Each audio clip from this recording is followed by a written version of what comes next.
Hi everyone, আজকে একটা দেয়াল পেন্টিং করব, সেটা নিয়ে আজকের ভিডিও।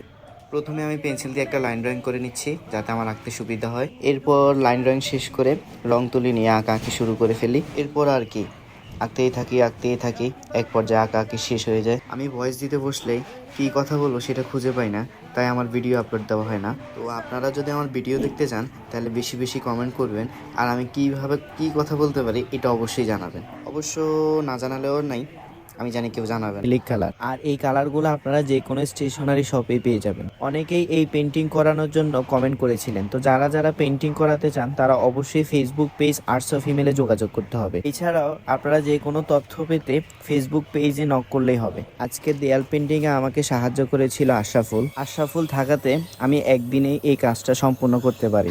ধন্যবাদ আশরাফুলকে। দেয়াল পেন্টিংয়ের প্রথম পর্ব আপলোড করার পরে আপনারা অনেকেই আমি আজকের ভিডিও ক্যামেরাম্যান না থাকার কারণে আর কাজের চাপের কারণে খুব একটা বেশি ভিডিও করতে পারি নাই, তবে যতটুকু করেছি ততটুকুই আপনাদের সাথে শেয়ার করব। যে কেউ যেন আসলে এখানে বসে সুন্দর করে ছবি তুলতে পারে, ওইটা মাথায় রেখে আমরা এই ডিজাইনগুলো করি। আর অবশ্যই আমাদের কাছে রেফারেন্স ছিল। দেয়াল পেন্টিংয়ের প্রথম পর্ব আপলোডের পর আপনারা অনেকে এই রং সম্পর্কে জানতে চেয়েছিলেন। এই রংগুলো হচ্ছে ফেভিক্রিল অ্যাক্রিলিক কালার।